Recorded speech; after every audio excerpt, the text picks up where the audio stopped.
Worship that touches God. You cannot worship God with full loving attention, which is really what touches Him, unless you first come in His presence. The presence of God is in the holy vibration. This is the first law we must follow if we at all hope to move God through our love.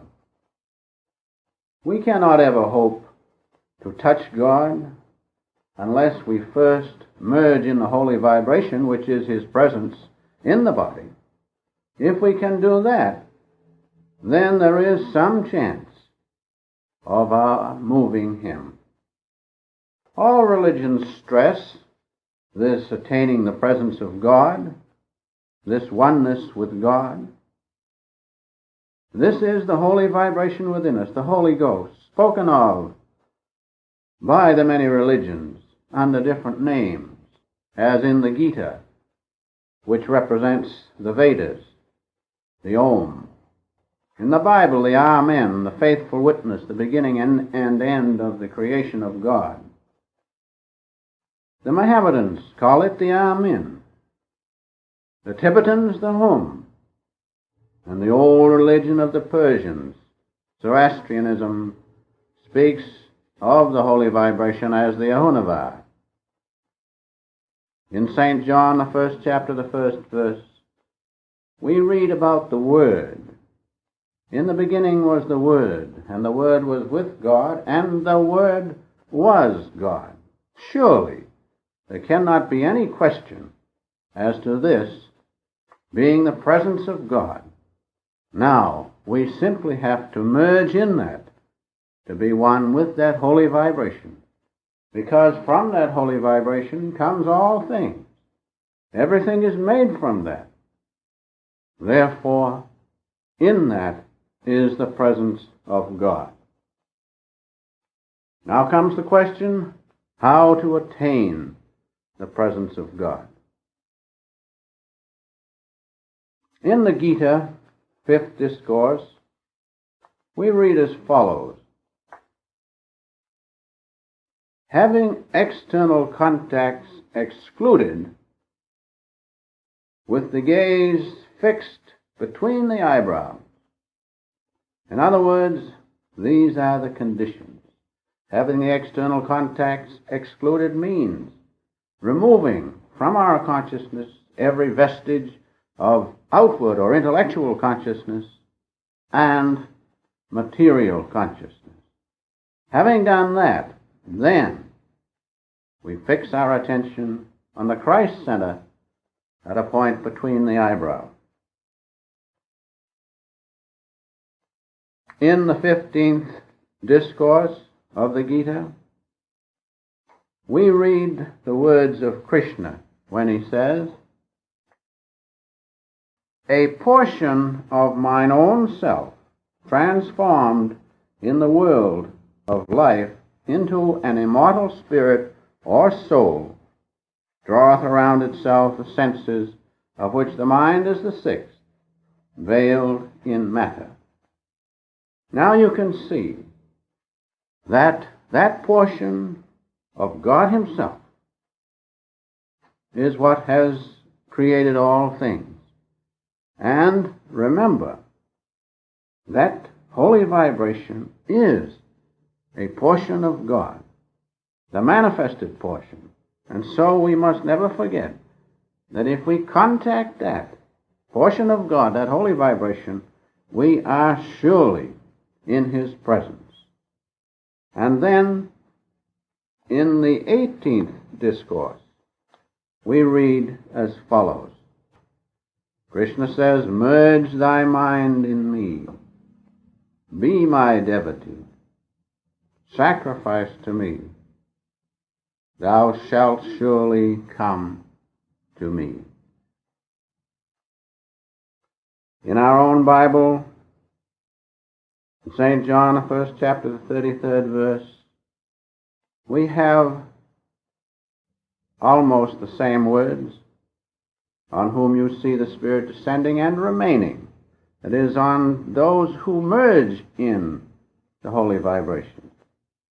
It is they who baptize by the Holy Ghost. In Matthew, the 6th chapter, the 6th verse, we read as follows: "But thou, when thou prayest, enter into thy closet, and when thou hast shut thy door, pray to thy Father which is in secret." Enter into the closet can mean nothing else but entering into the presence of God, which is found at the Christ center, at a point between the eyebrows. "And when thou hast shut thy door." Now this means when thou hast shut out all vestige of worldly consciousness, material consciousness, then pray to God. In St. John, the 1st chapter, 1st verse, once again to repeat, to show that there is no question of what the presence of God is within the body. "In the beginning was the Word was with God, and the Word was God." Also, David speaks about his secret place. In the 91st Psalm, "He who dwelleth in the secret place of the Most High shall abide under the shadow of the Almighty." How can there be any question as to the presence of God being in the secret place, point between the eyebrows, where the divine consciousness can be contacted? In here, we are surely in the presence of God, because we shall abide under the shadow of the Almighty. Now, going back to more ancient times, we read about Buddha. Buddha practiced asceticism, but Buddha found that all these austerities were not enough. He had to get into the presence of God. And so he sat under the boa tree, and he said, "I will sit here until I find God. Let the skin cleave from the flesh, and the flesh from the bone. Still, I sit here in the presence of God until I find that which touches him." In the Quran, we read, "We must live in the world as if we were in the presence of God." In other words, all the Scriptures point to the necessity of being in the presence of God. And then in the Avesta of the Zoroastrians, the old Persian religion, we read practically the same thing. Live in the world, but take your mind from the world. And the great Babaji said to Larity Masha, "Go and be in the world, but not of it." In other words, the removing from our consciousness of all worldly consciousness, all outward consciousness, is the first requisite to truly worship God. There is another requisite in God-moving worship, that is, having gained the presence of God, then we must remember that full surrender and the trust of a child is absolutely necessary. That's why Jesus said, "Thou dost not reveal thyself unto the prudent and the wise, but unto babes," because they have that full surrender in their consciousness, and they have the trust of a child. Larity Marcia observed the same thing, for he said, full surrender to God, full trust in God, produces great changes in our being, not only in the physical, but in the psychological. And the whole nervous system is held in abeyance. All the bodily cells are kept in a state of rest. There is no decay. full surrender is absolutely necessary to worship God with that worship that touches Him. And then our own Master Paramahamsa Yogananda says beautifully in the Self-Realization magazine of the September-October 1952 issue on page 4, which I would like to read at this time. He says, "Wait patiently for Him." Don't demand that God appear before you just because you have meditated 10 years or whatever you consider a proper time. God has disappointed many saints who have meditated incarnations. But as soon as you make no demand and just say, "God, I will wait for you," no matter how long it takes, He will come. Just as the prophets of old said, wait patiently for Him, and He will give you your heart's desire. And that heart's desire is to be one with God, God alone. This leads us to the final requisite in worshiping God in such a way that you can touch Him, that you can move Him. That is, we must worship Him with loving attention. And loving attention means complete and perfect attention. There can be no vestige of outward consciousness or worldly consciousness. Otherwise we cannot give Him our full, perfect, loving attention. This attitude of loving attention is best illustrated by the guru-disciple relationship. If the Master were here right before you now, you would not have any trouble in giving Him your perfect and loving attention. And so we must, as we worship God, have the same attitude, the same loving attention. If we read the Holy Science of Sri Yukteswara, page 36 and 37, we have given to us the illustration of the guru-discipleship relationship. He says, to keep company with one is not only to be with him in person. In other words, applying this to our subject this morning, to be in the presence of God is not enough alone, but, he goes on to say, we must associate with Him with heart's love, and be one with Him in principle. To keep company, therefore, with the godlike object is to associate Him with heart's love intensified in the sense above explained, by conceiving Him, His appearances, and attributes fully in mind, and reflecting on the same, and affectionately following His instructions, lamb-like.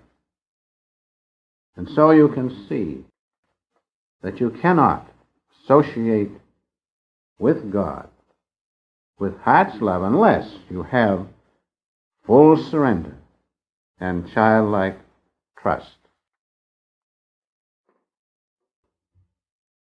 I would like at this time to give a personal experience which will show the necessity of worshiping God after first gaining His presence by absolutely ridding your own consciousness of every vestige of outward consciousness and worldly consciousness.